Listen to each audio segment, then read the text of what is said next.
Hello மக்களை, திருலட்சுமி செம்ம இன்ட்ரெஸ்டிங்காக போயிட்டுருக்கு. நம்ம திரு குடும்பத்தை சேர்ந்தவங்களுக்கு முதல் மரியாதை கிடைக்கும் போது நம்ம திவ்யாவுக்கு அந்த மரியாதை கொடுக்கணும்னு சொல்ல ஆரம்பிக்கிறாங்க. அதை கேட்ட கிருபா சும்மா விடுவாங்களா? அப்படியே நம்ம திவ்யாவை இந்த மாதிரி நெருப்பில் இறங்கணும்னு சொல்லும்போது திவ்யாவோட உயிருக்கு ஆபத்து வர மாதிரி ஒரு செயல் நடக்குது. அதுலேருந்து திவ்யாவை யார் காப்பாற்ற போகிறாங்க? வீடியோக்குள்ளே போகிறக்கு முன்னாடி நம்ம சேனலுக்கு சப்ஸ்கிரைப் பண்ணிடுங்க. அப்படியே பக்கத்தில் இருக்க பெல் ஐக்கனை கிளிக் பண்ணிடுங்க. அப்போ தான் நான் போடுற வீடியோலாம் உங்களுக்கு நோட்டிஃபிகேஷன் வரும். ஊரில் உள்ள பெரியவங்க எல்லாரும் திரு கருணாக்கு இடையில யாருக்கு முதல் மரியாதை செலுத்தணும் அப்படின்னு சொல்லும்போது திரு கரெக்டான சமயத்தில் வந்து கொண்டு சேர்த்த உடனே திரு குடும்பத்தை சேர்ந்தவங்களுக்கு தான் முதல் மரியாதை கொடுக்கணும்னு சொல்ல ஆரம்பிக்கிறாங்க. அதே சமயத்தில் இதை பார்த்துட்டு இருந்த கிருபாவுக்கு பயங்கரமாக டென்ஷன் ஆகுது.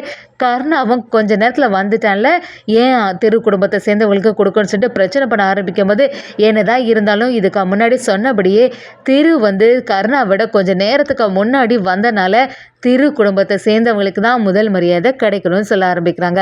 அதே சமயத்தில் நம்ம திருவோட தாத்தாவும் சரி, என் குடும்பத்தை சேர்ந்தவங்களுக்கு கிடைக்கணும்னு சொல்கிறீங்கல்ல, எங்கள் குடும்பத்து சார்பாட்டு இந்த முதல் மரியாதை என்னோட பேத்தி திவ்யாவே வாங்கிப்பான்னு சொல்லிடுறாங்க. திவ்யாவும் அவங்க தாத்தாகிட்ட ஏன் தாத்தா இவ்வளோ பெரிய பொறுப்பெல்லாம் எனக்கு தந்துட்டு அதை நீங்கள் இருக்கீங்கள, நீங்களே இந்த மரியாதையை வாங்கிக்கோங்கன்னு சொல்லும்போது இல்லை திவ்யா, உனக்கு இது கிடைச்சதான் சிறப்பாகவே இருக்கும், உன்னை பற்றி எனக்கு நல்லாவே தெரியுமா, உனக்கு தான் இது சரியானது அப்படி சொல்லும்போது நம்ம திருவும் திவ்யாவுக்கு ஆதரவாக இருக்காங்க. திவ்யாவும் சரி, நீங்கள் எல்லாரும் சொல்கிறனால நானே முதல் மரியாதை ஏற்றுக்கிறேன்னு சொல்ல ஆரம்பிக்கிறாங்க. கிருபாவும் இந்த சின்ன பொண்ணுக்கு போய் யாராவது மரியாதை செலுத்துவாங்களா? இதோட விடவே கூடாது. கண்டிப்பாக இந்த பொண்ணுக்கு முன்னாடி நம்ம வந்து அவமானப்பட்டு நிற்கக்கூடாது. இந்த பொண்ணு உயிரோட இருந்தால் தானே அவளுக்கு முதல் மரியாதை கிடைக்கும், இவளை போட்டு தள்ளிட வேண்டியதான் அப்படின்னு சொல்லிட்டு கிருபாவும் ஒரு பிளானை போடுறாங்கன்னு சொல்லலாம். அதுபடியே கிருபாவும் இந்த மரியாதையெல்லாம் ரொம்பவே ஈஸியாக கிடைச்சிடாது, அதுக்கெல்லாம் நிறைய உழைப்பு போடணும். கண்டிப்பாக இந்த பொண்ணு வந்து நெருப்பில் இறங்கினாதான் அவளுக்கு இந்த முதல் மரியாதை கொடுக்கணும்னு சொல்லும்போது சரின்னு சொல்லிட்டு நம்ம திவ்யா அதுக்கு சம்மதிக்கிறாங்க. நம்ம தாத்தாவும் மகாவும் எல்லாரும் சேர்ந்து திவ்யா கிட்ட என்னக்கா நீங்கள் வந்து எப்படி இதெல்லாம் செய்ய போகிறீங்க, நீங்கள் வந்து இதெல்லாம் பழக்கமே கிடையாது, நல்லபடியாக பண்ணணுமே அப்படி சொல்லும்போது நம்ம திவ்யாவும் எனக்கு அதில் நம்பிக்கை இருக்குது, நம்ம குடும்பத்தில் உள்ளவங்களுக்கு தான் முதல் மரியாதை கிடைக்கணும், அதுக்காக தான் நான் இப்படி போராடுறேன்னு சொல்லிட்டு நம்ம திவ்யா ரொம்பவே உறுதியாக இருக்காங்க.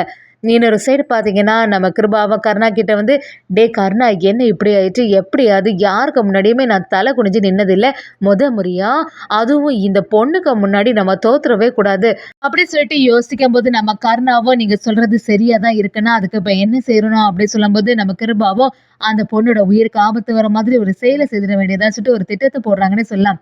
இன்னொரு சைடு பார்த்தீங்கன்னா நம்ம ஜெயந்தியும் மகா கிட்ட வந்து எங்கள் குடும்பத்தை பற்றி எனக்கு நல்லாவே தெரியும், எங்கள் மாமாவுக்கு எல்லாம் சுத்தமாக இதெல்லாம் பிடிக்காது, அதுவும் ஒரு பொண்ணுக்கு முன்னாடி தோத்து போகிறத அவர் எப்போவுமே ஏற்றுக்க மாட்டார், எனக்கு ஏதோ திவ்யாவோட உயிருக்கு ஏதாவது ஆபத்து வர மாதிரி ஒரு செயல் நடக்குமோ அப்படின்னு சொல்லிட்டு நம்ம ஜெயந்தி மகா கிட்ட சொல்லும்போது மகாவும் நீங்கள் சொல்கிறத நினச்சிதாக்கா நானும் ரொம்பவே வருத்தத்தில் இருக்கேன், திவ்யா அக்கா கிட்ட என்னதான் சொன்னாலும் அவங்க கேட்க போகிறதில்ல, எப்படியாவது திவ்யா அக்காவுக்கு எந்த ஆபத்தும் வராமல் பார்த்துக்கணும்னு சொல்லிட்டு நம்ம மகாவும் எப்பவும் போல் ரொம்பவே உறுதியாகவே இருக்காங்க.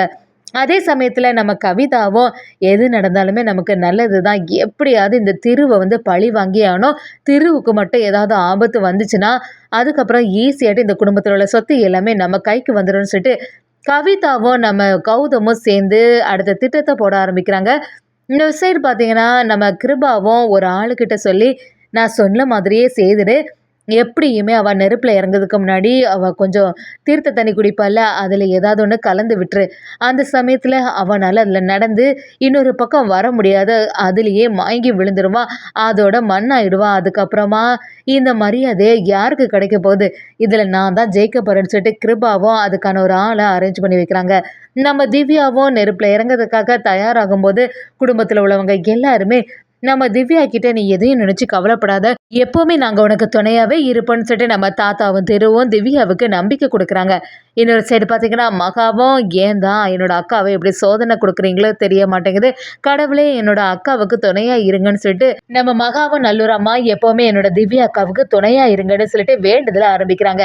நம்ம திவ்யாவை நெருப்பில் இறங்கிறதுக்கு தயாராகும் போது அங்கே உள்ளவங்களும் சாமியார் வந்து ஒரு தீர்த்த தண்ணி கொடுத்து இதை குடிச்ச அப்புறமா தான் இந்த நெருப்பில் இறங்கணும்னு சொல்லும்போது திவ்யா அந்த தண்ணியை குடிச்சிடுறாங்க. அதை பார்த்த கிருபாவும் நம்ம நினைச்ச மாதிரி தான் நடக்குது. அந்த தண்ணிய குடிச்சிட்டா எப்படியுமே இந்த நெருப்புல அவ சாம்பல் ஆயிடுவான்னு சொல்லிட்டு ஒரு எண்ணத்துல இருக்காங்க. திவ்யா அத கடந்து வரும்போது, கொஞ்ச நேரத்துல ஒரு மாரி மயக்கம் வர மாதிரி இருக்கு. அத பார்த்து நம்ம திரு பதட்டம் ஆயிடுறாங்க. திவ்யாவோட முகமே சரியில்லையே! அவ ஏதோ மயங்கி விழுற மாரி இருக்கு. அப்படின்னு சொல்லும்போது நம்ம மகாவும் பக்கத்துல இருந்துட்டு, "கடவுளே என்னோட அக்காவ காப்பாத்து" அப்படி சொல்லும்போது, திவ்யா மயங்கி விழுறதுக்கு தயாராகும்போது, நம்ம மகா அத தாங்கி பிடிச்சுக்கிறாங்க. நம்ம மகா உதவினால திவ்யா அந்த நெருப்ப தாண்டி வந்துட்டாங்கன்னே சொல்லலாம். அப்படி தாண்டி வந்த உடனே நம்ம திவ்யா அந்த இடத்துலயே மயங்கி விழுந்துடுறாங்க. நம்ம மகா அவங்கள பாதுகாப்பா இருந்து, "அக்கா உனக்கு எந்த பிரச்சனையும் இருக்காது. நல்லபடியா இருக்கும்."